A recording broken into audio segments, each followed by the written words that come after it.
Assalamualaikum warahmatullahi ta'ala wabarakatuh. Bismillahirrahmanirrahim. Alhamdulillahi rabbil alamin. Wassalatu wassalamu ala ashrafil mursalin Sayyidina wa habibina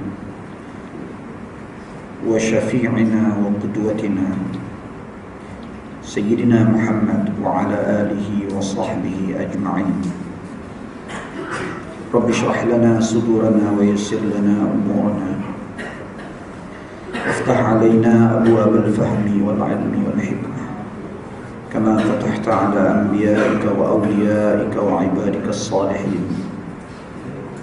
Allahumma arina al-haqqa haqqan warzuqna ittiba'ah wa arina al-batila batilan warzuqna ijtinabahu birahmatika ya arhamar rahimin. Subhanaka la ilma lana illa ma 'allamtana innaka antal alimul hakim.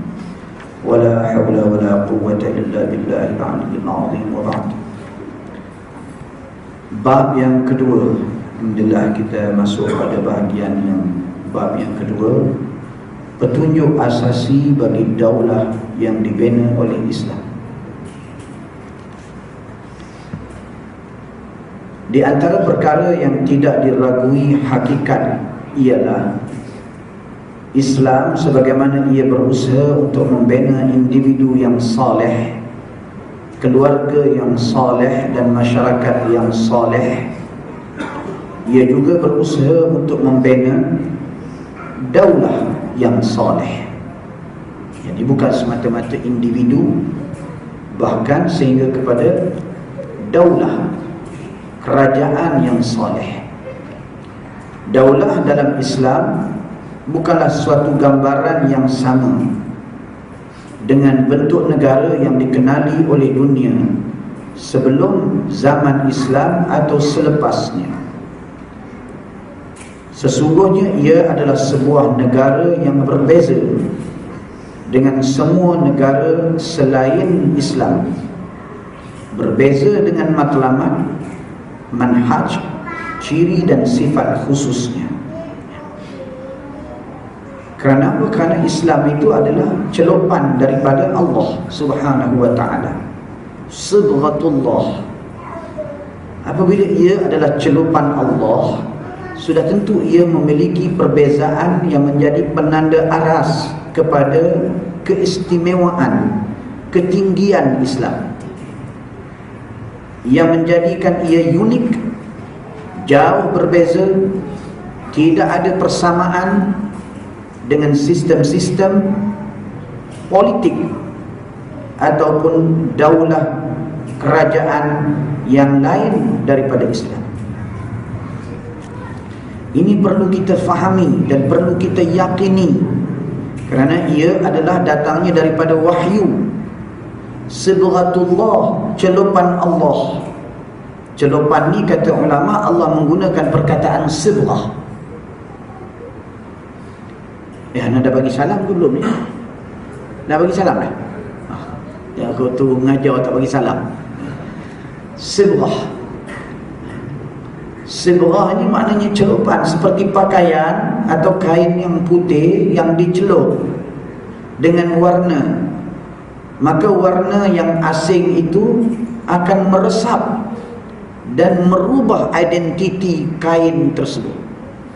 Yang asalnya berwarna putih atau yang asalnya berwarna kuning, bila ia keluar daripada air celupan itu, warna celupan itu telah menguasai dan mempengaruhi setiap helaian benang yang ada, sehingga ia menjadi kain yang berbeza. Maka begitulah dia dengan Islam. Ia adalah merupakan celupan, tapi ia adalah celupan Allah. Itu bezanya. Ia adalah celupan Allah. Wa man ahsanu minallahi sibghah. Siapakah yang terlebih elok celupannya daripada Allah? Siapa dia? Itu adalah soalan yang bukan menantikan jawapan, tidak. Tapi itu adalah soalan yang bersifat penegasan. Tidak ada bahawa tidak ada yang lebih baik celupannya daripada Allah. Ini cabaran. Wa nahnu lahu 'abidun, maka celupan Allah itu adalah celupan yang membawa manusia itu dalam situasi mengabdikan diri kepada Allah. Jadi Islam adalah berbeza, unik. Sama ada dalam pembentukan insan, keluarga, masyarakat maupun daulah atau negara.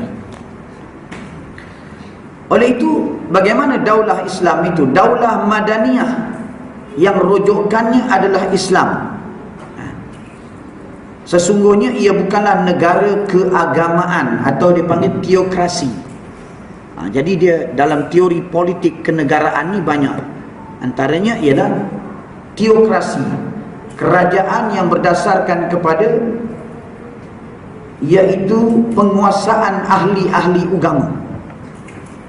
Teokrasi ini pernah muncul dalam realiti di dalam pemerintahan Empire Kristian selama ratusan tahun, yang dipanggil dalam sejarah barat sebagai the Dark Ages, zaman-zaman kegelapan barat,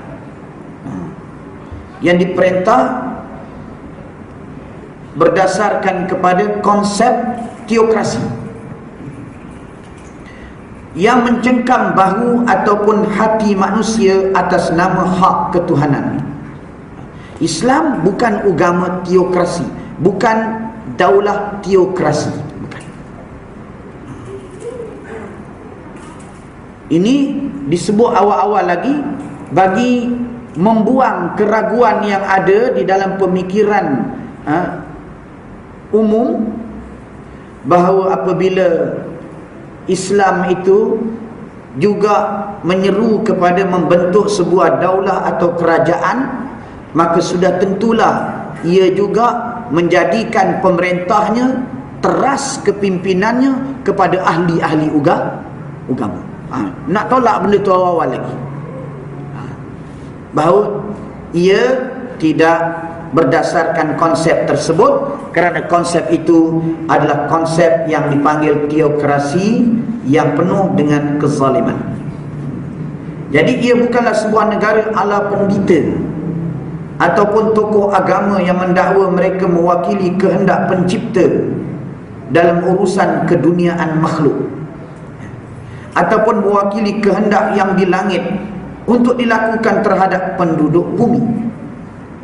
Apa yang mereka halalkan di bumi, maka ia adalah dihalalkan di langit, dan apa yang mereka larang di bumi, maka ia jugalah yang dilarang di langit. Ini adalah merupakan konsep yang kepimpinan dan juga pemaksaan politik yang diterapkan oleh gereja-gereja Kristian. Jadi kalau kita mengaji ilmu politik ni, kita kena tahu politik ni makna apa dia, iaitu suatu kuasa yang memaksa, kohesif, memaksa. Jadi bila kata masuk politik, maka ada unsur paksaan, ada unsur pemaksaan.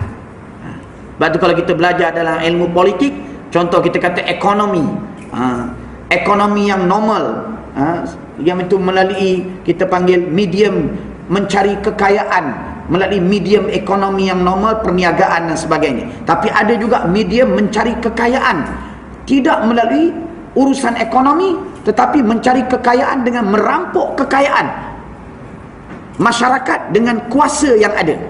Ini dipanggil apa dia? Mencari kekayaan dengan menggunakan kuasa politik. Kerana politik itu memaksa.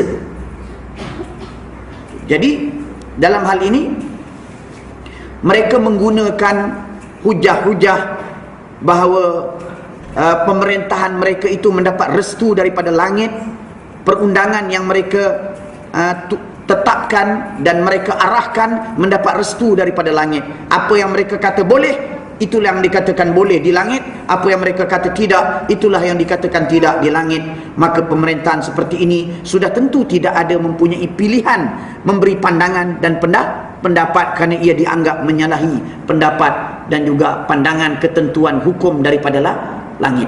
Maka hasilnya melahirkan suatu pemerintahan yang sangat-sangat hipokrit dan zalim dan menindas akan rakyatnya. Ini yang dipanggil Dark Ages, zaman-zaman kegelapan yang berlaku di barat.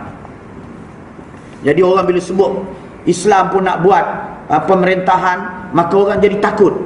Dimomok-momokkan oleh orientalis, dimomok-momokkan oleh barat, dimomok-momokkan oleh golongan ahli-ahli pemikir barat, bahawa ini akan mengulangi zaman kegelapan yang pernah dilalui dalam sejarah barat. Jadi memang takut, orang takut.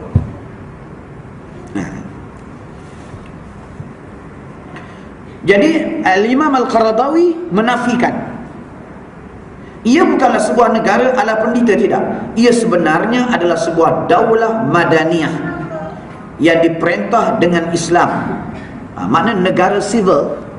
Daulah madaniyah ni negara sivil. Baik.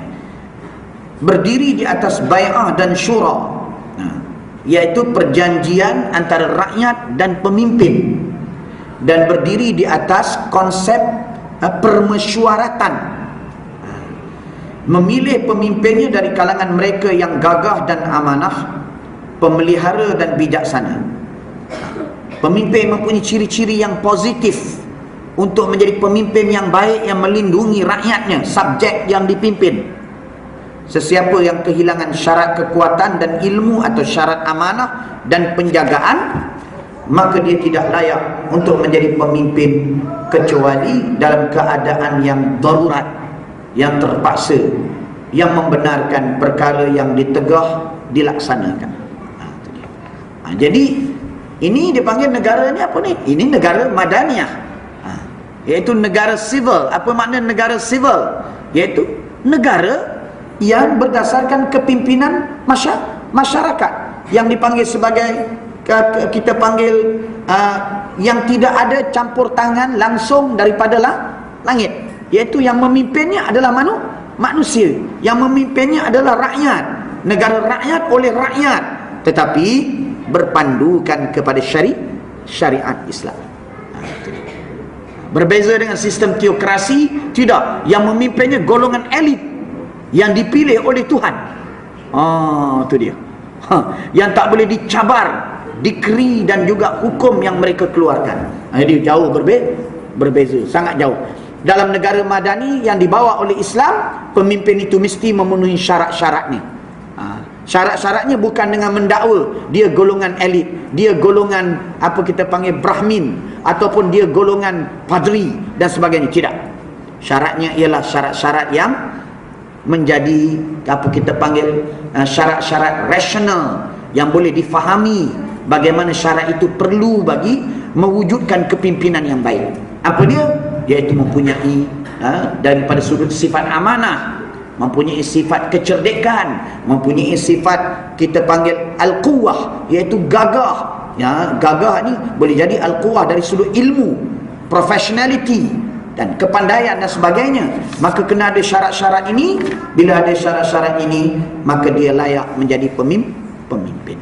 Tapi bila tiada syarat-syarat ini, maka hilanglah kelayakannya sebagai pemimpin, kecuali Al-Imam Al-Qaradawi sebut juga kecuali makna di dalam situasi darurat yang terdesak. Dalam situasi darurat ini, maka yang ditegah itu dibenarkan dalam tempoh yang tertentu. Kadang-kadang menghadapi situasi darurat ini, tak dapat dielakkan di dalam sebuah negara, kerana apa kita panggil, kadang-kadang berlaku, contoh kita panggil peperangan, sehingga pemimpin-pemimpin itu habis mati, dibunuh. Orang-orang berkelayakan tidak ada, yang adanya orang yang ada kelayakan tapi tidak sempurna, tidak cukup. Maka dalam situasi yang darurat begini, maka orang ini mempunyai kita panggil apa dia ni asas syar'i untuk memerintah. Itu dia. Contoh bila berlaku kita panggil rampasan kuasa, yang merampas kuasa itu tadi sangat-sangat kuat, sehingga kalau berlaku penentangan kepada dia menyebabkan anarki berlaku di dalam negara, penumpahan darah tak dapat dikawal, maka ketika itu dia dibenarkan memerintah untuk waktu tertentu sehingga keadaan dipulihkan semula.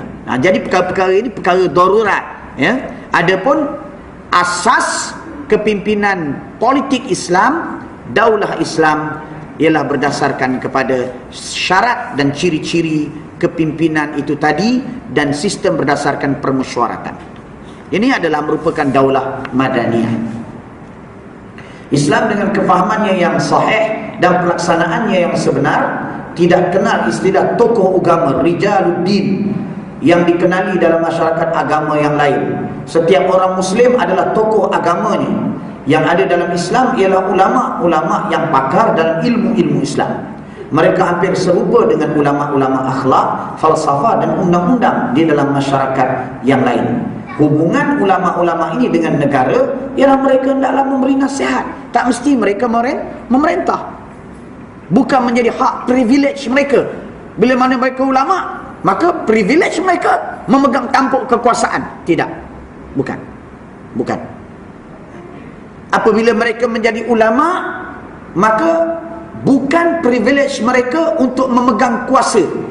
Tetapi apabila mereka menjadi ulama, mengetahui hukum hakam, maka menjadi kewajipan pemimpin yang dilantik untuk meminta pandangan dan nasihat mereka di dalam menentukan suatu hukum dan dasar di dalam negara. Adapun untuk mereka menjadi pemimpin dengan sebab mereka itu orang-orang agamawan, maka ini tidak diajar di dalam Islam. Tidak. Sebaliknya pemimpin itu mesti melengkapkan dirinya dengan ilmu. Dia kena belajar agama, dia kena tahu hukum hakam. Maka kalau dia tak tahu, dia kena merujuk kepada alim ulama. Bukannya kata sultan ada tapi sultan ni tak alim, maka sultan kena letak jawatan, kena ketua ulama Melaka jadi sultan pada ketika itu kerana dia ni orang agama. Tak ada. Dalam Islam tak ada pengajaran macam tu. Tak ada.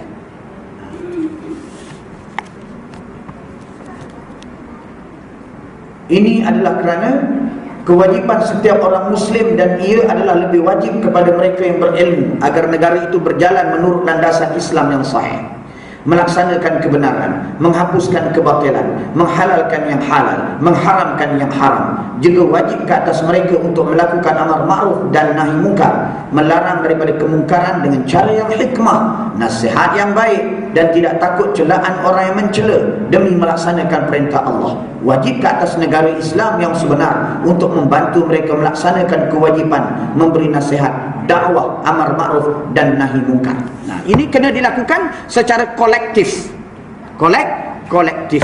Jadi kalau pemimpin itu boleh jadi dia alim, tapi dia tidak ada kebijaksanaan administratif, tak boleh nak memimpin, tak boleh kita panggil tak ada pengetahuan organisasi, tidak ada kepakaran dalam aspek-aspek kita panggil yang melibatkan kepada isu-isu keselamatan negara, ilmu yang melibatkan soal ekonomi dan sebagainya. Maka pada ketika itu dia tak boleh mengatakan oleh kerana saya hafaz Quran, oleh kerana saya keluaran Azhar, saya mesti dilantik menjadi pemimpin. Tidak.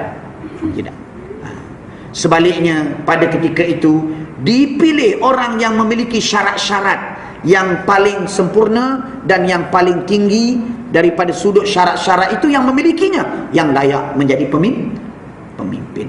Tak semestinya dia boleh jadi seorang yang profesional, seorang yang pakar dalam bidang-bidang tersebut, tetapi terkenal seorang yang warak, tidak meninggalkan sembahyangnya, seorang yang warak, tidak melakukan zina, seorang yang warak, seorang yang bertakwa kepada Allah Ta'ala. Orang yang demikian pula mempunyai asas-asas ilmu Islam, dia mempunyai kefahaman yang jelas, sehingga dia mempunyai suatu sikap yang berhati-hati dalam soal yang melibatkan hukum. Maka orang macam ni layak untuk menjadi pemimpin. Dia tak semestinya ada latar belakang agama.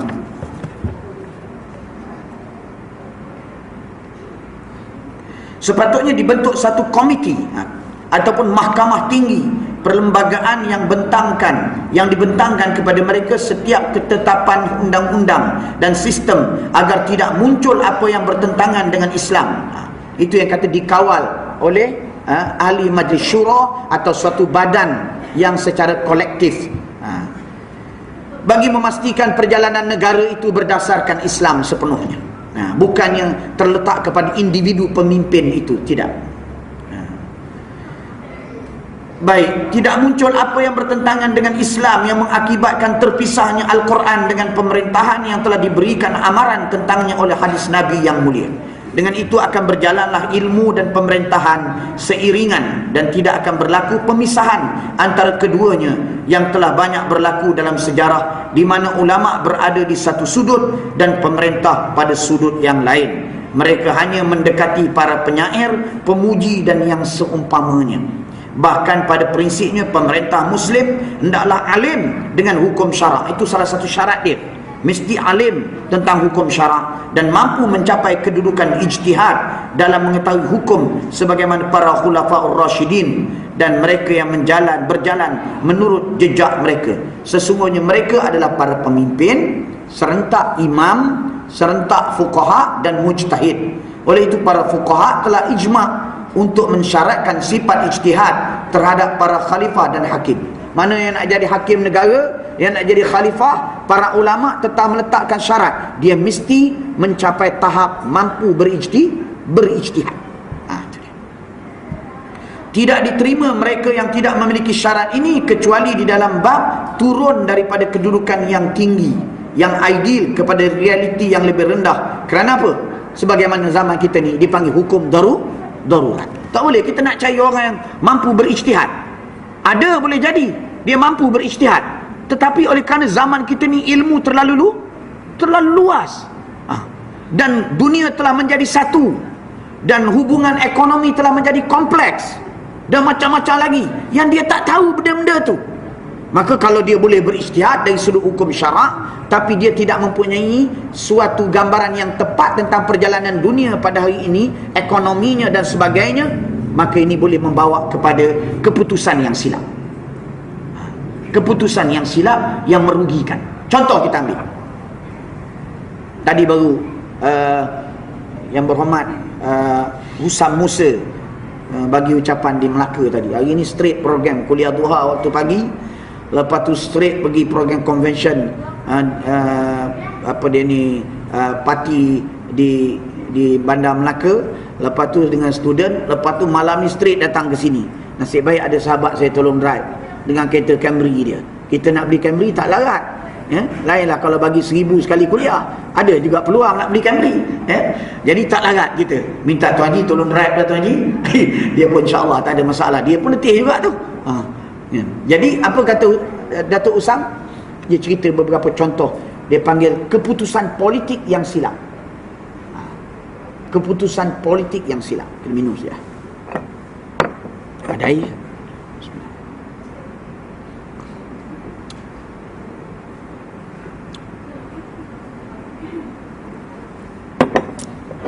Ketika berlaku peperangan Omar Mukhtar yang melawan Perancis, bukan? Almarhum Syahid Omar Mukhtar. Jadi Omar Mukhtar yang melawan Perancis ini, memang dia berjaya mengalahkan Perancis dalam siri-siri peperangan. Perancis yang dipimpin oleh Mussolini. Mussolini ini tenteranya dapat dikalahkan. Jadi Omar Mukhtar berjaya mengalahkan dalam beberapa siri peperangan. Kemudian datang arahan daripada Khalifah Osmaniyah, arahan yang silap dari sudut politik, supaya Omar Mukhtar menentang bukan sahaja Perancis, tetapi juga menentang dan menyerang British serentak, Perancis dan British, kerana kedua-dua ini menjadi musuh ketika itu kepada kerajaan Islam Osmaniyah. Jadi pada saat itu Omar Mukhtar menyerang Perancis dengan mendapat beberapa bantuan daripada British dari sudut persenjataan. Jadi dengan kekuatan tentera Omar Mukhtar, dan juga ada kelebihan dari sudut bantuan logistik ke sebagainya, yang menyebabkan apa kita panggil kekuatan ataupun peluang kemenangan berpihak kepada Omar Mukhtar rahimahullah rahmatan wasi'ah. Tapi bila datang perintah atas nama khalifah, atas nama kerajaan Osmaniyah kepada Omar Mukhtar supaya melawan British sekali dengan Perancis, dan ini adalah suatu hal yang susah, berdepan dengan dua musuh serentak, akhirnya membawa kekalahan kepada Omar Mukhtar yang membawa dia tertangkap dan dihukum bunuh. Nah, jadi ini kita kata tadi, aspek syariat suatu aspek kebijaksanaan politik. Kebijaksanaan politik ini perlu memahami daripada aspek-aspek yang lebih luas lagi, iaitu daripada aspek hubungan antara bangsa, daripada aspek imbangan kekuatan yang ada di apa kita panggil region tertentu, dan macam-macam lagi. Jadi apabila perkara begini memerlukan ilmu yang sangat luas, pengalaman yang sangat luas, dan jarang satu individu menguasai aspek-aspek itu, melainkan individu yang benar-benar diilhamkan oleh Allah, seperti Muhammad Al-Fatih, yang walaupun usia dia baru 17 tahun ketika dia menawan kota Konstantinopel, tetapi dia dibantu oleh Allah Subhanahu wa taala. Maka ini masalah lain, ini dipanggil campur tangan Allah. Itu dia. Tapi dalam situasi yang biasa, maka susah orang tu nak menguasai semua aspek ni tadi. Susah, memang susah, apatah lagi orang tu terlibat dalam politik, dalam sistem demokrasi pada hari ini. Dia nak sampai ke tahap terus mempunyai pengalaman untuk memimpin di peringkat negeri atau negara, ini mengambil masa yang lama dalam politik baru diberi peluang.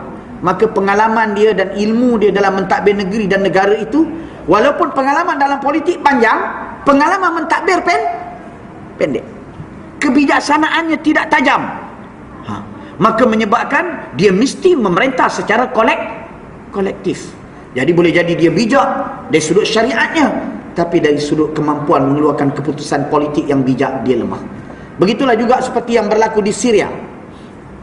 Di Syria, apabila Perancis menawarkan kepada rakyat Syria untuk masuk ke dalam tentera, maka ketika itu yang masuk ke dalam tentera ialah daripada kalangan Syiah Alawid. Daripada kalangan Sunni tak berminat menyertai pasukan perang, angkutan tentera, kerana dianggap ni bergabung dengan orang kafir. Bergabung dengan orang kafir, kerana tentera ni orang kafir, Perancis. Maka akhirnya yang masuk orang-orang Syiah, akhirnya tentera, iaitu kuasa militer, dipegang oleh orang-orang Syiah dalam negara majoriti Sunni. Jadi ini daripada sudut syariatnya memang nampak kita bergabung dengan orang kafir, tak mahu. Perancis ni kafir, tapi dari sudut keputusan politik, ia keputusan yang silap dari sudut jangka panjang. Itu dia. Itu sebab benda politik ini benda yang rumit, benda yang sangat rumit, dan kerana itulah nabi-nabi besar tak semuanya yang menjadi pemimpin negara. Yang menjadi pemimpin negara ini boleh dibilang dengan jari, antaranya yang terulung ialah Nabi Muhammad sallallahu alaihi wasallam, yang memimpin Madinah berdepan dengan kuasa besar dunia. Itu dia. Jadi oleh sebab itu, untuk kita memerintah secara individual suatu hal yang mustahil di zaman ini, memerlukan suatu badan yang mengawal.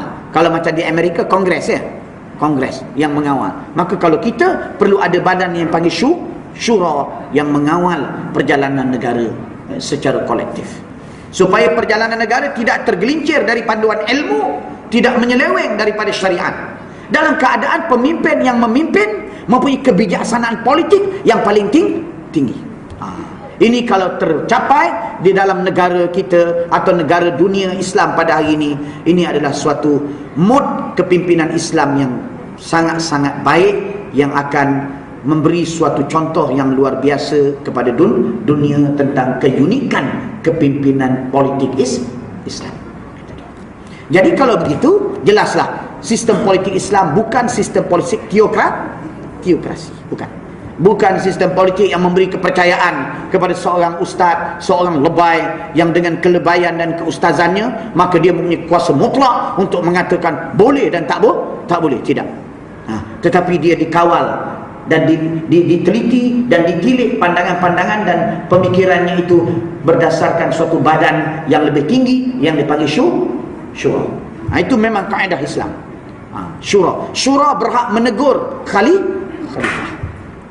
Dan berlaku khilaf di kalangan ulama, adakah pendapat khalifah itu mulzam atau ghair mulzam?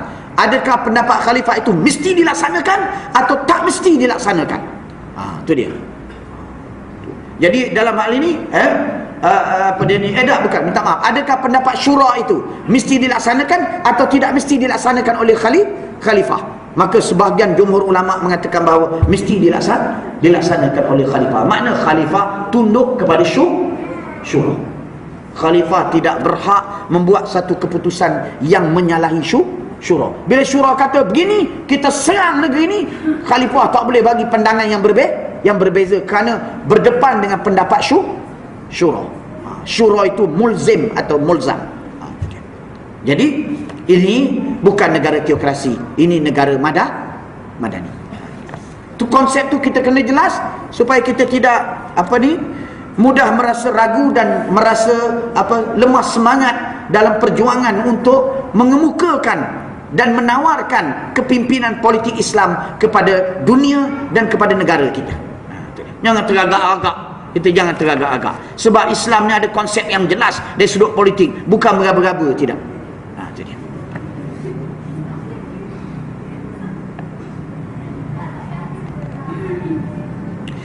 Dengan ini akan berjalanlah ilmu dan pemerintahan seiringan dan tidak akan ada pemisahan. Sekiranya negara Islam adalah amat jauh daripada apa yang dikenali sebagai sebuah negara keagamaan seperti pada zaman dahulu, ia juga bukanlah sebuah negara sekular. Sama ada sifat sekularnya terserlah pada penolakannya terhadap isi agama seluruhnya, memusuhi agama, menganggapnya sebagai candu masyarakat dan mewujudkan perkara khurafat sebagaimana dalam sebuah negara komunis. Ataupun sekularnya tergambar dalam bentuk pemisahan agama daripada negara, memisahkan pengaruhnya daripada hidup dan masyarakat, memisahkannya daripada politik, ekonomi dan kebudayaan, pendidikan, akhlak dan adat resam, sebagaimana keadaan negara blok barat yang menamakan dirinya sebagai dunia bebas. Ia adalah dunia yang tidak menolak wujudnya Allah, tetapi ia tidak melihat keperluan kepada agama dan tidak memberikan tempat untuknya dalam sistem kehidupan, sebagaimana telah dinyatakan oleh Muhammad Asad dalam bukunya Al-Islam ala muftaraqit tariq. Sesungguhnya daulah Islam adalah sebuah daulah madaniyah.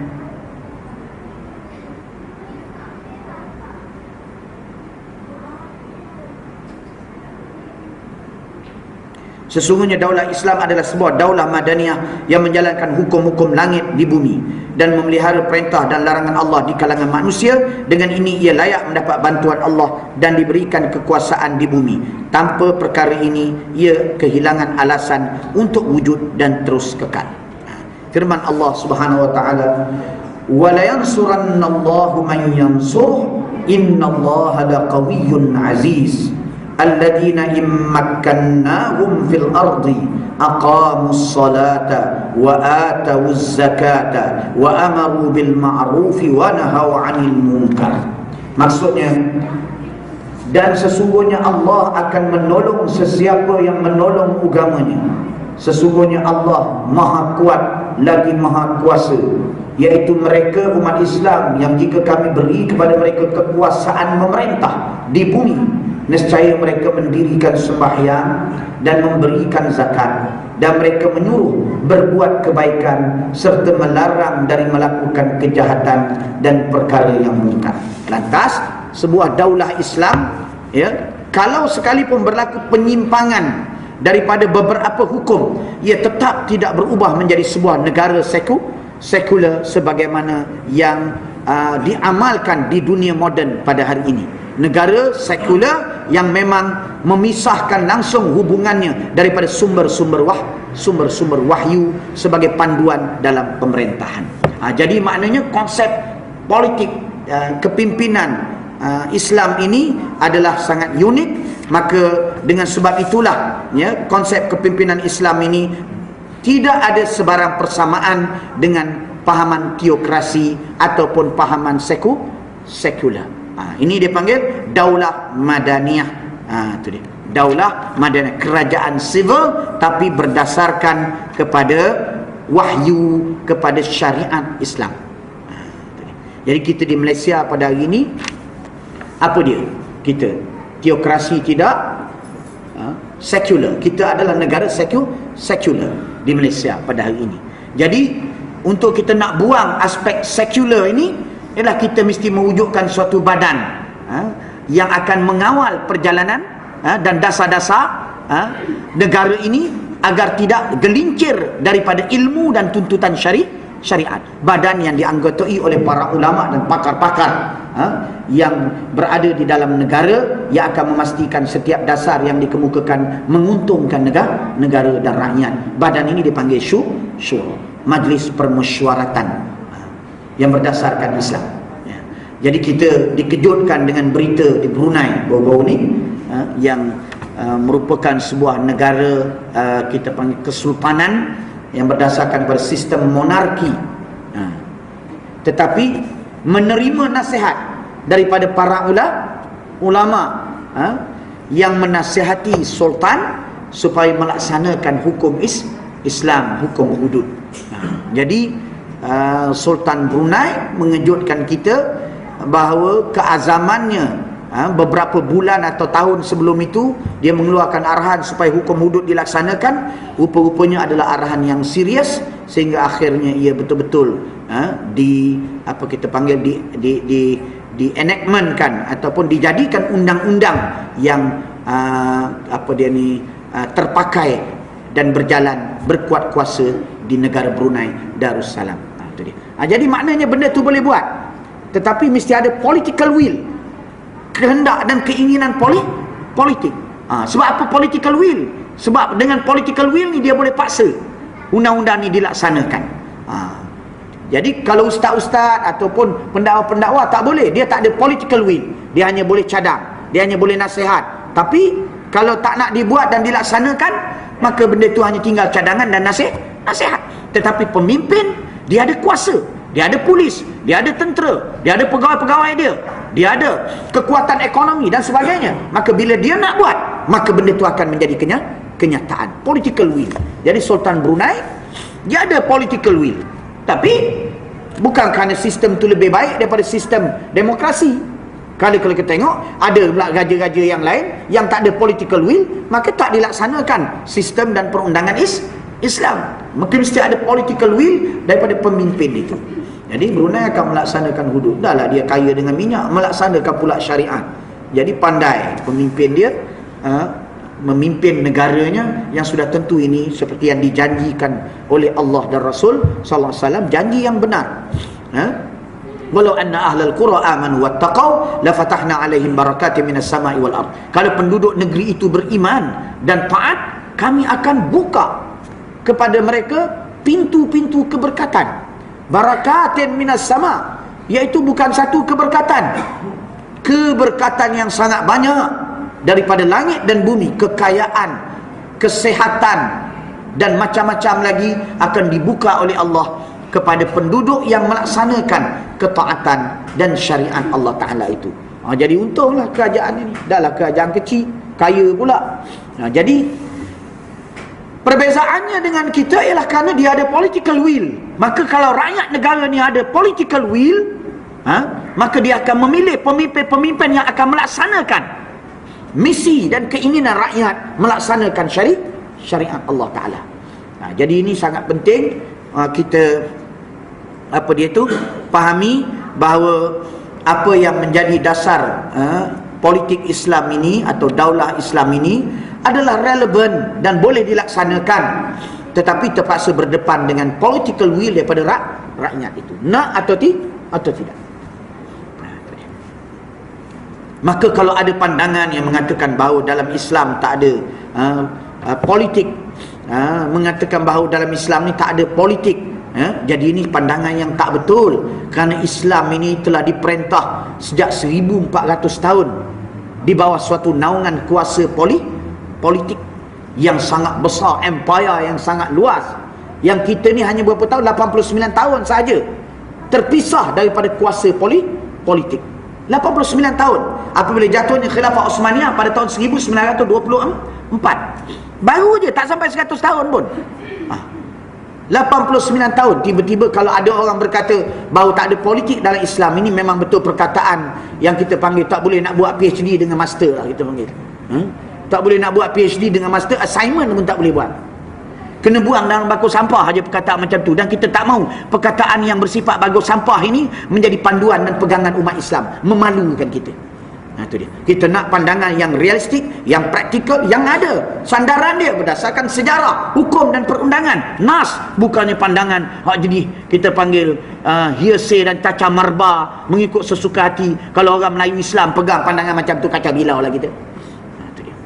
Jadi dalam hal ini kalau kita tengok kepada fakta, memang umat Islam ini adalah merupakan satu umat yang tidak pernah diperintah dengan suatu sistem ataupun kita panggil dasar politik yang asing sejak 1400 tahun. Tak pernah. Semuanya berdasarkan sistem politik Islam, iaitu sistem politik Islam macam mana? Iaitu pemerintahan yang dikawal oleh suatu badan permusyawaratan yang dipanggil Ahlul Halli wal Aqdi, bagi memastikan pemimpin itu memimpin berdasarkan syariat Islam, tanpa dinafikan ada berlaku penyimpangan daripada setengah-setengah pemimpin yang membawa ada berlaku kezaliman dan sebagainya, ya. Tetapi itu tidak menukar status kerajaan itu kepada sebuah kerajaan sekular yang meninggalkan Islam secara tuntas, tidak. Tapi ia adalah bukan kelemahan kepada sistem, ia adalah kelemahan kepada pemimpin itu yang melanggar amanah kepimpinan. Jadi dalam hal ini kita boleh berusaha untuk nak mengembalikan balik Islam. Saya ingat dah kena dah, kita pun dah dekat nak kiamat ni, tak usah tangguh lama-lama dah lah, ya. Kita akhir zaman dah kita ni, macam-macam tanda-tanda kiamat dah ni. Kita tak maulah, ya, di mana akhir zaman ini apa kita panggil berlaku proses akhir zaman ini dalam keadaan kita berada di pihak Dajjal yang menentang Islam. Na'udzubillahi min zalik. Daulah alamiah, itu sifat yang pertama, daulah madaniyah. Sifat yang kedua, daulah alamiah. Di sini dia bagi beberapa sifat-sifat daulah Islam itu, ya. Itu dia. Daulah syura, daulah yang berdasarkan perlembagaan dan syariat. Itu dia. Kemudiannya daulah apa dia lagi? Yang berdasarkan hidayah dan bukan berdasarkan kepada kita panggil penindasan terhadap rakyat untuk mendapatkan kekayaan melalui cukai-cukai yang menekan mereka. Daulah yang menjaga golongan yang dhaif. Ini ciri-ciri daulah Islam, ya, yang disebutkan oleh Al-Imam Al-Qaradawi dalam kitab. Daulah yang melindungi hak dan kebebasan. Daulah prinsip dan akhlak. Habis bab kedua. Itu dia. Jadi ini kita akan baca nanti insya-Allah tentang ciri-ciri tersebut satu persatu secara yang lebih terperinci. Jadi seterusnya kita selesai dah malam ni bagi yang pertama, biar kita faham betul-betul Islam adalah daulah madaniyah yang berdasarkan kepada wahyu, yang dikawal oleh suatu badan yang dipanggil syura. Itu dia. Jadi saya buka kepada perbincangan atau persoalan sekiranya ada. Falyatafaddalu mashkura. Silakan.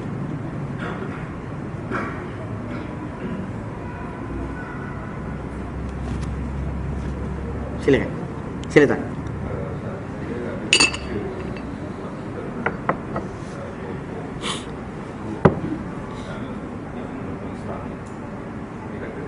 Banyak negara-negara Islam dalam tidak rujukan, iaitu tidak ada kuasa yang boleh menurunkan suatu tunjuk negara-negara Islam. Sebab itu ada golongan sekarang sedang mengembalikan konsep kerajaan khilafiyah sebagai satu rujukan kepada negara Islam. Okay.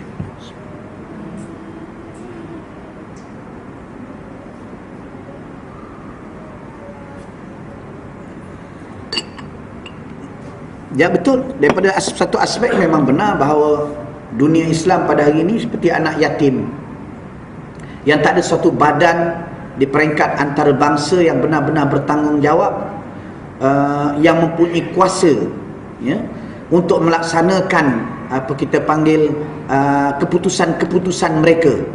Di peringkat antarabangsa ni tak ada badan macam ni. Seperti kalau bangsa-bangsa bersatu bagi barat, kita tak ada. Dulu kita ada sistem khilafah Osmaniyah, sekarang tak ada. Jadi ini menyebabkan negara-negara Islam ini seperti anak yatim yang terdedah kepada bidak caturan daripada kuasa dunia yang ada pada hari ini, ya. Jadi kalau dia rasa tertindas, dia tak ada tempat nak mengadu.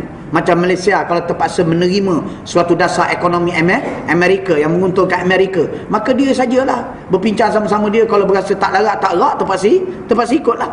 Itu dia. Kalau ada suatu kuasa di peringkat internasional untuk mengadu suatu badan yang boleh melaksanakan keputusan-keputusannya yang memihak kepada dunia Islam, maka sudah tentulah ketika itu negara-negara umat Islam ini akan kita panggil terlepas daripada perangkap-perangkap yang melemahkan mereka oleh kuasa dunia pada hari ini. Memang tak ada. Tapi itu bagaimana kita nak mengembalikan, maka seperti yang disebutkan ada usaha untuk mengembalikan sistem konsep kerajaan khilafah. Benda ini bukan baru dalam gerakan Islam. Harakah Islamiyah sendiri telah membawa konsep itu, cuma perbezaannya ialah Harakah Islamiyah melihatnya secara yang praktikal, iaitu dia mesti bermula di peringkat setempat.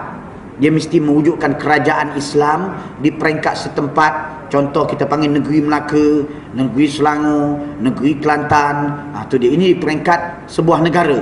Kemudiannya akhirnya dibentuk kesatuan di situ berdasarkan kepada suatu kuasa federal yang melaksanakan Islam. Kemudian di situ bergabung pula dengan negara-negara Islam yang lain yang sudah bersedia menerima Islam. Akhirnya beberapa negara mewujudkan penyatuan yang melahirkan satu sistem yang baru, yang menghidupkan balik sistem khilafah, mansabul khilafah, iaitu jawatan khalifah. Benda ni cuba dibuat dalam konteks hubungan ekonomi, jadi G8 dan sebagainya, ya.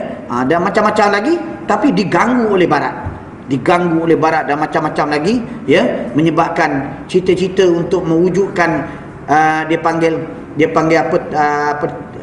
tansik. Tansik ni kita panggil penyelarasan antara negara-negara umat Islam. Bermula dengan penyelarasan ekonomi, penyelarasan pendidikan, penyelarasan akhir sampai kepada penyelarasan politik, belum tercapai dengan sebaik-baiknya. Kenapa?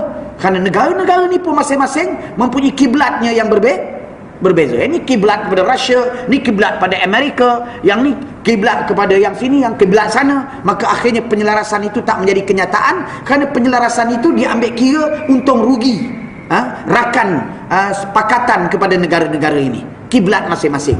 Maka akhirnya menyebabkan umat Islam terus berada dalam keadaan tak mampu untuk mewujudkan kembali konsep sistem khilafah itu. Secara kita panggil suri, gambaran, walaupun secara betul-betul realiti tak mampu, sekurang-kurang secara gambaran dalam bentuk kerjasama pun tak boleh. Yang lain saya. Jadi dia mesti ada satu negara yang kuat, militernya dan sebagainya, yang akan menaungi negara-negara yang lain. Hari ini tak ada, negara itu tak ada. Kita tak ada, di dunia ini tak ada. Satu negara pun tak ada. Saudi dengan kiblatnya kepada Amerika, Iran dengan kiblatnya kepada Rusia, belah sana pula. Jadi apa dia tu, dunia Islam hari ini memang betul-betul macam anak yatim semua. Yang lain silakan.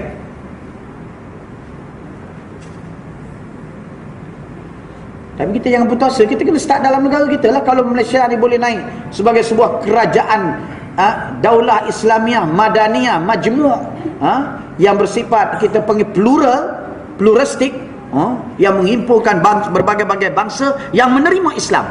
Ini yang perlu dakwah ni. Ini kalau kita boleh buat di Malaysia, dan benda ini boleh bertahan selama beberapa dekad, menjadi contoh kepada dunia Islam yang lain, ini saya ingat sebagai langkah yang praktikal. kita boleh mula dengan diri kita. Yang lain?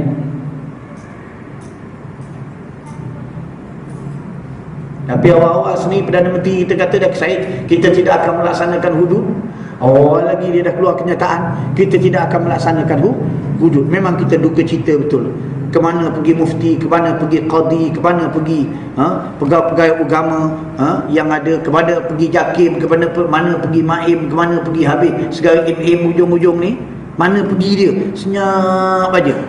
Ke mana pergi Fathul Bari, ke mana pergi macam-macam lagi lah ustaz-ustaz ni yang outspoken ni, mana dia pergi, senyap aja.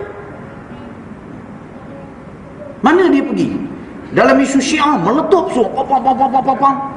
Tapi bila masuk isu sekular, sama sesat seperti isu Syiah. Sekular ni sesat, cuma dia tak ada dalam kitab lama. Tu je masalah dia nya. Sebab dia masalah baru, dia tak ada dalam kitab lama. Tak ada kitab kuning, tak ada kitab tak ada kitab lama, tak ada. Jadi dia ada dalam kitab-kitab baru. Seawal-awalnya ialah di zaman diambang keruntuhan Khilafah Osmaniyah yang disedari oleh Syekh Mustafa Sabri, mufti kerajaan Osmaniyah. Dia sedar puncanya kembali kepada ideologi asing yang diamalkan oleh orang-orang Turki daripada kalangan Young Turks ini. Itu dia fahaman sekular. Dia karang sebuah buku yang tebal, 4 jilid. Mohon maaf, 4 atau 3 jilid, saya tak ingat, yang sehingga hari ini diakui oleh almarhum Al-Syahid Sa'id Ramadan Al-Buti. Tak ada buku yang seperti itu yang mutunya dikarang hari ini, sampai hari ini. Memang kajian dia sangat mendalam, mendedahkan falsafah-falsafah yang muncul di zaman dia, yang mula meresap mempengaruhi umat Islam dan mencabar keyakinan mereka terhadap agama. Dan antara falsafah itu ialah sekularisme yang memisahkan agama dan politik, dan dia mengingatkan bahawa sekularisme itu adalah jalan pintas kepada kekufuran. Jadi maknanya sekarang orang yang menolak hukum Allah Ta'ala ni sama bahaya dengan Syiah, bahkan lebih bahaya lagi. Itu dia. Kerana ini pahaman sekular, pahaman yang sesat. Sama lah dengan pahaman ayah pinnya, sama aja. Cuma orang yang berpahaman ini, dia pakai necktie, dia tak masuk gereja, kemudian dia naik Mercedes, kemudian dia cakap orang putih, yes, dia keluar orang Cambridge, no. Jadi dia kita panggil versatile. Dia tak ada pegang pedang sembelih orang tak tentu arah. Tapi dia sesat macam tu lah juga. Sesat. Dia sesat dan menyeleweng. Tu dia. Jadi sepatutnya mufti-mufti, qadi-qadi ni sepatutnya kena mengeluarkan kenyataan, saya memang sayang kepada Datuk Najib, taubat lillah, kata sayang. Cuma kami tak setuju kenyataan mengatakan tak boleh melaksanakan hudud. Sayang tapi tak setuju. Sekurang-kurangnya keluar kenyataan. Ni senyap. Tuan Guru Haji Mat Samah, apa dia? Haji Mat Samah ke Haji Samah apa yang daripada Kelantan? Yang daripada Pondok Kelantan. Senyap ya? Senyap ya? Hari itu Masya Allah begini-begini. Mana pergi? Ini yang menjadi masalah kepada kita dunia Islam, yang lahirnya ulama-ulama yang jahat, yang mencari kesenangan, yang mencari kemewahan dengan jalan pintas. Ustaz macam ni lah yang jahat. Ustaz cari duit dengan cara senang. Ustaz cari duit dengan jual agama. Ni ustaz macam ni jahat. Jangan berimam dengan ustaz macam ni, yang memain-mainkan agama. Cari duit dengan agama. Orang kerja macam nak mati, naik kapal pergi England, pergi Mesir, bekerja sebagai Navy. Orang cari duit pergi ke tengah laut sebagai nelayan. Orang cari duit sebagai buruh kasar. Orang cari duit masuk pejabat keluar pejabat, masuk pejabat keluar pejabat. Dia senang aja cari duit dengan memain-mainkan agama. Senang aja. Keluar fatwa sebagai terompah kepada golongan sekular. Bukan dia nak jaga agama, dia nak jaga golongan sekular. Jadi bila golongan ini mengeluarkan pandangan yang menyalahi Islam, dia diam. Ini ulama-ulama usul ini yang Nabi peringatkan, yang lebih aku takuti di akhir zaman. Nabi lebih takut kepada ulama usul ini daripada apa? Dajjal. Nabi lebih takut daripada ulama usul ini. Iaitu apa dia? Alimul lisan, jahilul qalbi. Alim lisannya dengan Quran dan hadis, tapi hatinya itu kosong daripada makna-makna takut kepada Allah, makna-makna cinta kepada Allah dan Rasul, makna-makna amanah, kosong dalam hatinya. Ini dipanggil yang paling ditakuti oleh Rasulullah SAW, muncul di akhir zaman. Jadi ulama macam ni lah. Kalau tidak, kalau dia sepakat keluar kenyataan, senang cerita, senang masalah. Orang tahu ni dah menyeleweng ni, kita tak mau, kita nak Islam, senang. Tak, tapi dah macam mana? Lahir ulama usuk ni payah. Kalau cerita buat Syiah bukan main. Macam seolah-olah Iran ni dah masuk ke Malaysia. Dah ada bala tentera dia. Dah ada, kita panggil kapal selam dia tunggu di perairan negeri Melaka. Dah masuk dah, keluar tentera dia dah menyerang beberapa kampung. Jadi takut Syiah. Dah, kita tidak bertolak ansur dengan Syiah, tetapi yang betul-betul kita sedang hadapi, yang benar-benar menghisap kekuatan umat dan melemahkan umat, ialah sekularisme. Patutnya yang ini kita gembelingkan tenaga habis-habisan menceritakan kepada umat. Tapi yang buatnya ialah parti politik Islam. Ustaz-ustaznya tak buat. Ustaz-ustaz daripada kalangan mereka yang mencari kesenangan dengan menjual agama. Ini masalah. Yang lain silakan.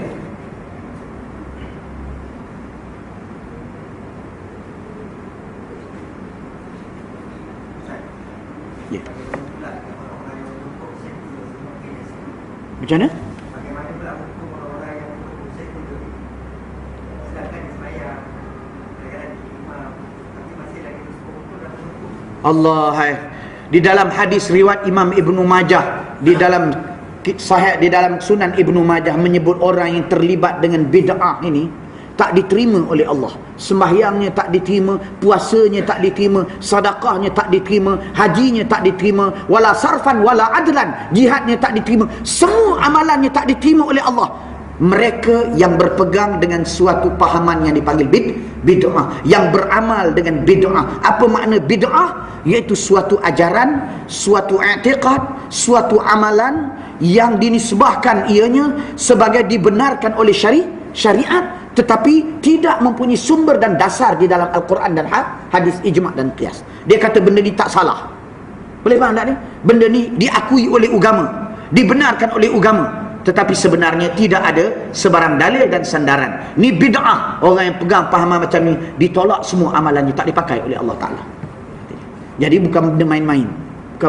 Na'udzubillahi min dzalik. Kalau nak kena tengok fatwa yang lebih keras, fatwa Imam Al-Qaradawi dalam buku dia Fatwa Al-Mu'asirah, dia menghukumkan kafir orang yang menyokong fahaman sekular dan parti sekular dan pemerintah sekular. Ini bukan saya cakap, Yusuf Qaradawi. Buka balik dalam fatwa Mu'asirah. Buka balik. Berat. Dihukumkan kafir. Ni ulama besar, takkan dia nak keluar satu pendapat secara yang ringan-ringan begitu. Makna orang yang menyokong pemimpin yang zalim, yang menindas mereka yang menegakkan syariat Islam, orang yang mendukung seperti ini dikira terkeluar daripada Islam. Rujuk balik fatwa Mu'asirah, boleh beli kat kedai, ada. Rujuk balik. Jadi ini fatwa Yusuf Qaradawi. Mungkin kita kata ini fatwa dia, orang lain dia fatwa lain pula. Betul lah tu, cuma kita kena ambil kira dia ulama. Jadi kita jangan gambling ourselves melintas akhirat dalam keadaan ada ulama yang memfatwakan begitu. Kita jangan gambling ourselves, sebab akhirat ni bila kita dah lintas, dia tak boleh ghostan balik. Ni tak boleh. Dia kalau boleh ghostan balik tak apa juga. Kaki sebelah masuk, dia dah tersilap rupanya kita. Tarik kaki aku, tarik. Masuk balik. Macam cerita orang yang boleh kita panggil pindah waktu, bukan? Pindah masa. Time traveller tak? Kalau time traveller, kalau masuk alam akhirat ni macam time traveller, tak apalah. Kita dah tertampak ke zaman kita panggil dinosaurs, dah kita cari balik lubang keluar, masuk balik zaman yang lain. Tak apa. Akhirat ni dia bukan time traveller. Kalau kita dah masuk situ, tak boleh ghostan. Masa tu tak boleh lah. Sebab itu kita mesti berpandukan kepada para ulama, warasatul anbiya. Kita jangan memperjudikan nasib kita, jangan. Dan kita tidak boleh mengkafirkan orang secara individu. Umum hukum dia begitu. Boleh? Adapun kepada individu, maka dia perlu dipanggil. Betul ke entah sokong? Betul. Apa pasal entah sokong? Itu semua mesti ditibian. Dia panggil tabiin. Mesti diperjelaskan. Sebab apa? maka akhirnya kita akan dapati kadang-kadang hukumnya bukan kufur, hukumnya sekadar fasik, sekadar fasik, iaitu dia sama ada kerana jahilnya atau kerana dia kita panggil memberikan sokongan kerana kepentingan material, dalam keadaan dia tahu benda itu menyeleweng dan dia tidak bersetuju.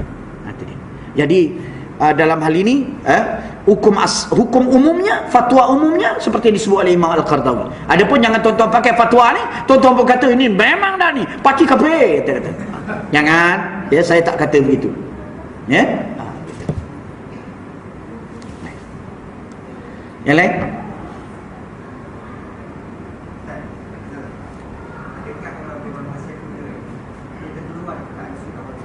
Memang itu confirm. Orang sekular memang dia terkeluar daripada ahli sunnah wal jamaah. Dia bukan daripada ahli sunnah wal jamaah. Bukan. Kerana ahli sunnah wal jamaah itu prinsip dan dasar-dasarnya telah jelas. Prinsip dan dasar-dasarnya seperti yang disebut dalam kitab Aqaidut Tahawiyah, iaitu syarah kepada Aqaidut Tahawiyah menyebut mengenai wajib melantik khalifah yang melaksanakan hukum hudud, yang memerangi bid'ah. Jadi pemimpin bagi ahli sunnah wal jamaah itu ialah khalifah dengan konsep yang diterangkan oleh Al-Imam Al-Qardawi ini. Jadi hari ini sistem sekular tidak menjadikan kita panggil pemimpin itu sebagaimana yang memiliki ciri-ciri yang ditetapkan oleh Islam. Jadi mereka tolak Al-Quran dan hadis pun, tolak hudud pun boleh jadi pemimpin. Maka kalau kita mengiyakan benda ini dan bersetuju dengan dasar yang begini, maka ini bukan ahli sunnah wal jamaah, bukan. Pakailah macam mana sekalipun attire yang macam ulama sekalipun, tetap ini bukan ahli sunnah wal jamaah ni. Jangan semayang belakang ni mengarut. Jadi ahli sunnah wal jamaah ialah orang yang betul-betul mengikut pegangan Al-Quran, sunnah, ijma' dan qiyas. Hari ini dia ada orang cuba menentang, kita panggil atas dasar the sense of belonging kita sebagai ahli sunnah wal jamaah, kita kena lawan Wahabi hari ini. Itu dia. Kita kena lawan Syiah. Kita ahli sunnah wal jamaah, ASWJ. Tampar kat kita, pam, sebelah lambang kerih pula dah, la ilaha illallah. Jadi ASWJ, kita ahli sunnah wal jamaah.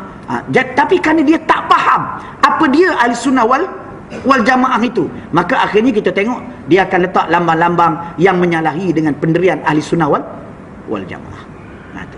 Jadi dalam hal ini ahli sunnah wal jamaah itu tidak lebih merupakan mazhab yang menterjemahkan kehendak Al-Quran dan sunnah dengan terjemahan yang ditapis oleh kajian ilmu yang sangat matang dan mendalam, mendetail dan paling asah, paling sahih. Itu dia. Di dalam semua aspek dan isu yang berlaku di zaman Imam Abu Hasan Asy'ari, yang berlaku di zaman Imam Al-Ghazali, maka di zaman kita bila timbul isu-isu yang baru untuk mendapatkan pendirian ahli sunnah wal jamaah itu, kita merujuk kepada Al-Quran dan sunnah, ijma' dan qiyas berdasarkan ulama-ulama di zaman ini.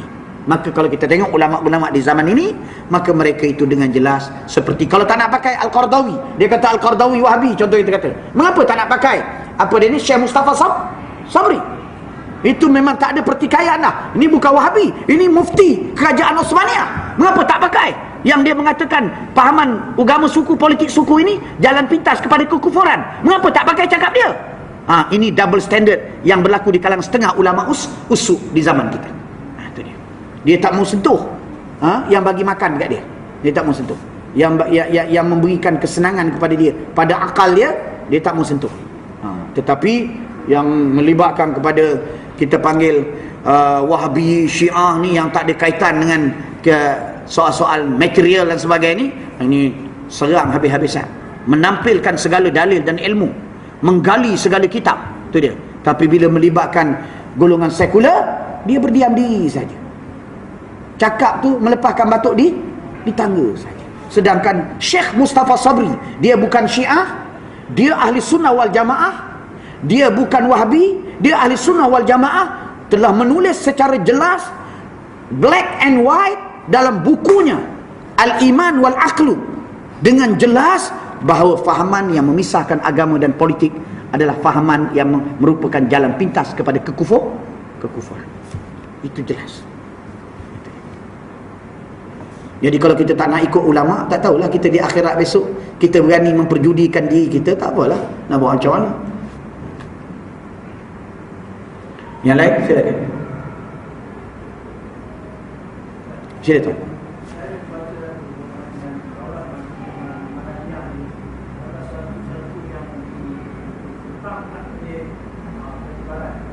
Ya. Ya, terima kasih. Betul. Itu istilah dia yang mempunyai, dia ulama-ulama kita dalam dia nak menerangkan tentang kerelevanan Islam itu, maka dia nak beritahu bahawa Islam ni bukan negara teokratik. Dia meminjam istilah daripada istilah yang maklum dan masyhur di dalam dunia politik ini. Maka antaranya itulah Daulah Madaniyah, tetapi dengan konotasi yang berbeza. Dengan konotasi yang berbeza. Sebagai contoh, kita kata Dr. Mustafa As-Sibai rahimahullah rahmatan wasi'ah, dia menggunakan tajuk dalam buku dia Sosialisme Islam. Dia nak menerangkan ajaran-ajaran Islam yang menekan kebajikan sosial. Maka dia guna sosialisme Islam, menjadi isu yang besar sehingga siapa orang kata dia kafir, semata-mata menggunakan dan meminjamkan istilah itu. Tapi yang dia kendaki bukannya konotasi dan makna seperti yang dipahami di barat ataupun oleh golongan komunis. Yang dimaksudkan ialah ajaran Islam yang melindungi aspek-aspek kebajikan sosial umatnya. Jadi ini pun iaitu ada persamaan dari sudut istilah, tapi maknanya berbeza. Wallahu a'lam. Yang lain?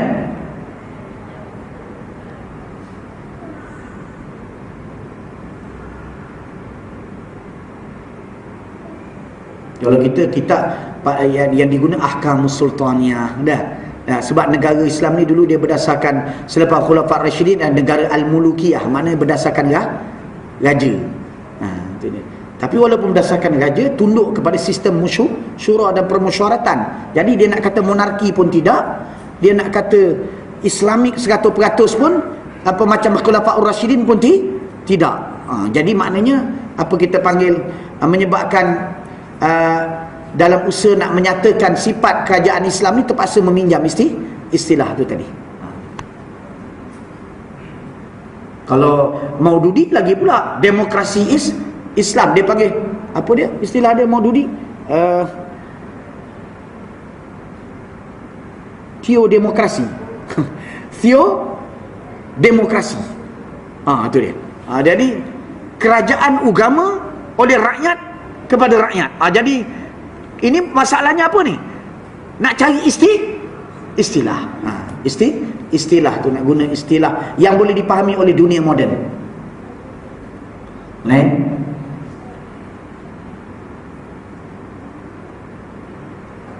Lagi tak ada, ya. Dia pun dah pukul 10. Ada soal? Ada lagi? Silakan kalau ada, insya-Allah.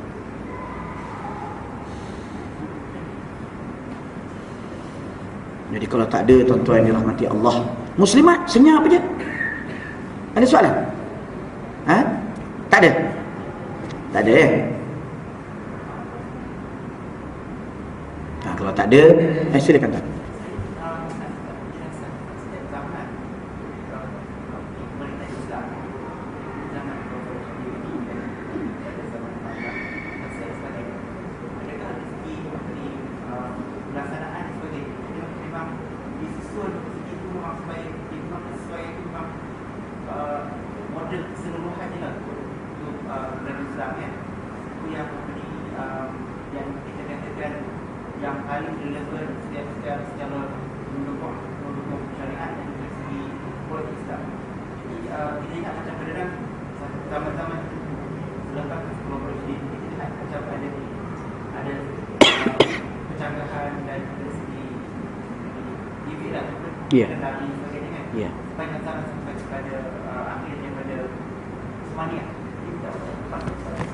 Dia teras kepimpinan Islam ini ialah seperti yang disebutkan tadi, iaitu pemimpin yang mempunyai sifat dan ciri-ciri tertentu, dan kemudian kerajaan yang berdasarkan syura. Bila ada ciri ini pada pemimpin, sama ada pemimpin itu pemimpin monarki, pemimpin itu khalifah, pemimpin itu adalah pemimpin yang dilantik secara demokrasi, bila ada ciri-ciri ini pada dia, Dan kemudian pula negara itu dipimpin berdasarkan syura, sama ada oleh kerajaan yang namanya kerajaan monarki atau kerajaan yang namanya kerajaan demokrasi, maka dia dikira sebagai pemerintahan yang berdasarkan Islam. Kerana pemerintahan Islam ini dia bukan bersifat ideological, dia bukan suatu intellectual framework, dia bukan satu epistem, dia bukan suatu ilmu idea, tidak. Jadi kalau ilmu idea ini, dia mesti bersifat ada paradigm dan gabung jalin. Yang ni tak boleh bertembung dengan ni, yang ni tak boleh bertembung dengan ni. Tak, kita adalah negara Islam ini adalah berdasarkan kepada wahyu Allah. Mana pertembungan bukan pertembungan idea. Kalau epistem dan ideologi, dia tak boleh idea ni bertembung dengan idea ni. Kalau idea ni, dia kata kita kapitalis, tiba-tiba bertemu dengan idea sosialis, maka dengan sendiri bila bertemu dengan idea sosialis, hilang sifat kapitalis. Idea sosialis membawa pendekatan kapitalis, hilang sifat sosialis. Ini ideologi. Dia tidak boleh berlaku pertembungan idea. Dia mesti idea itu terbentuk dalam suatu intellectual framework. Adapun Islam, dia bukan ideologi, dia bukan daripada idea, dia bukan hasil ta'akulan, tetapi Islam adalah berdasarkan ittiba' kepada wahyu. Maka yang diambil kira sejauh mana pertembungannya dengan wahyu.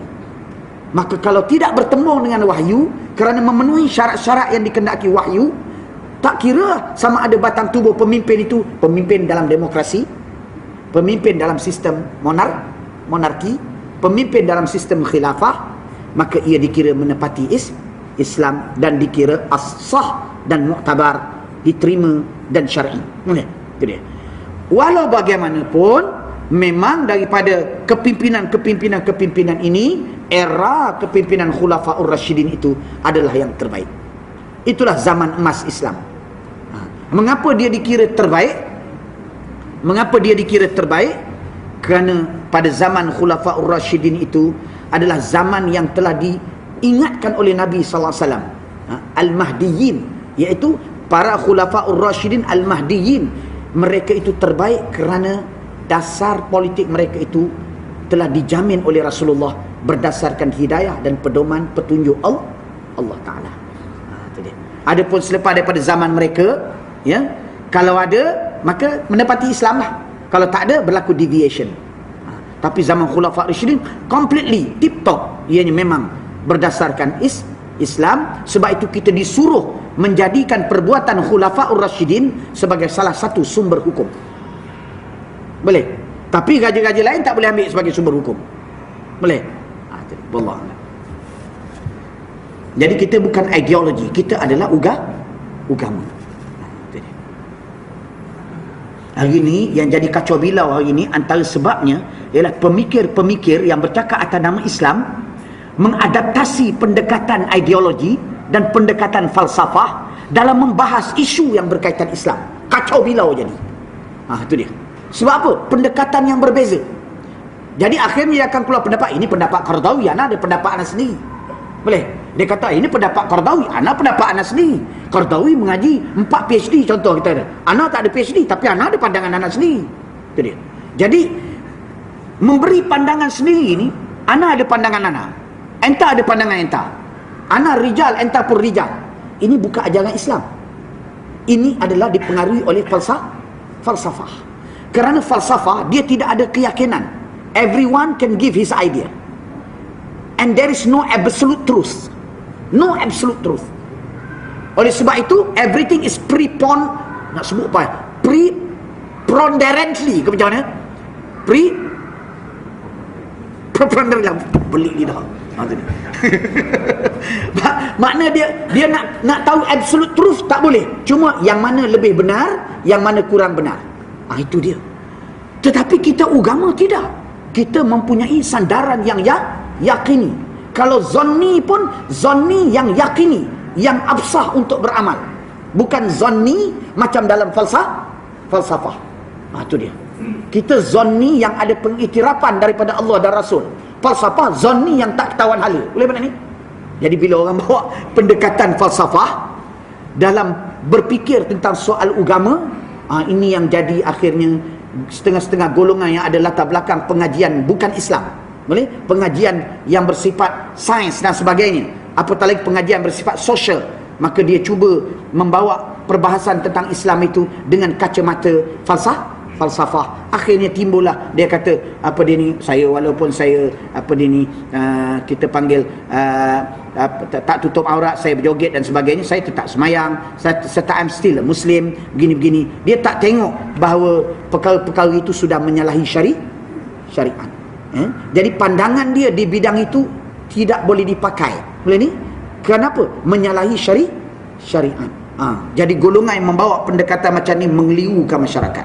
Seperti Sisters in Islam, seperti golongan pluralis dan macam-macam lagi. Orang jadi keliru. Golongan Islam liberal, orang jadi keliru sebab dia mengadaptasi pendekatan falsafah di dalam menterjemahkan pahamannya terhadap agama. Ini berbahaya, very dangerous. Sehingga Imam Syafi'i mengatakan umat Islam tak jadi berpecah belah, sehinggalah mereka meninggalkan bahasa Al-Quran dan mengambil bahasa Aristotle. Maksud bahasa Aristotle, meninggalkan Al-Quran, mengambil falsafah. Ini keluhan Imam Syafi'i. Sebab itu Imam Syafi'i mendatangkan kaedah yang dipanggil usul fiqh, berijtihad mengeluarkan ilmu yang dipanggil usul fiqh, iaitu kaedah dalam kita nak memahami kehendak hukum Islam berdasarkan Islam, bukan berdasarkan kaedah falsafah. Kalau tuan-tuan belajar pengajian lebih lanjut, tuan-tuan akan tengok di dalam usul fiqh ada campuran falsafah. Maka ulama-ulama cuba filterize, bersihkan balik. Itu dia. Dalam bidang ilmu kalam, ilmu tauhid, ada campuran falsafah. Ulama cuba filterize. Antara sebagai contoh, di dalam buku yang menerangkan tentang kelebihan malaikat dan manusia. Jadi ada setengah golongan filosof berhujah, golongan yang terpengaruh dengan falsafah. Dia mengatakan malaikat lebih mulia daripada manusia. Mengapa? Kerana malaikat dicipta daripada bahan yang halus, iaitu cahaya. Manusia dicipta daripada tanah. So, ciptaan daripada cahaya ini adalah lebih, apa kita panggil, tinggi, lebih mulia berbanding tanah. Maka manusia lebih mulia, malaikat lebih mulia daripada manusia. Maka ditolak terus oleh ulama ahli sunnah wal jamaah. Ini ala qanunil falsafah. Awak bercakap ni menurut kaedah falsafah, bukan ala qanunis syariah, bukan berdasarkan kaedah syariah. Kaedah syariah dalilnya mengatakan manusia lebih mulia daripada malaikat. Dalil dalam Quran, Allah memerintah sujud kepada Nabi Adam salam. Ini saya nak beritahu, kita panggil kecelaruan yang berlaku, percampuran antara metod falsafah dan metod Islam ini telah membawa masalah yang besar kepada dunia Islam sampai ke hari ini. Boleh? Wallahu a'lam. Jadi tuan-tuan, saya ingat, saya pun dah lapar ni. Saya ingat biarlah sekadar tu dulu, insyaAllah kita jumpa lagi bulan depan insyaAllah kalau diizinkan Allah. Jazakumullah khairan kasiran kerana kesabaran tuan-tuan tunggu. Memang ya, kita panggil, kalau saya jadi tuan-tuan memang saya marah lama dah. Ustaz apa ni mari lewat aja ya.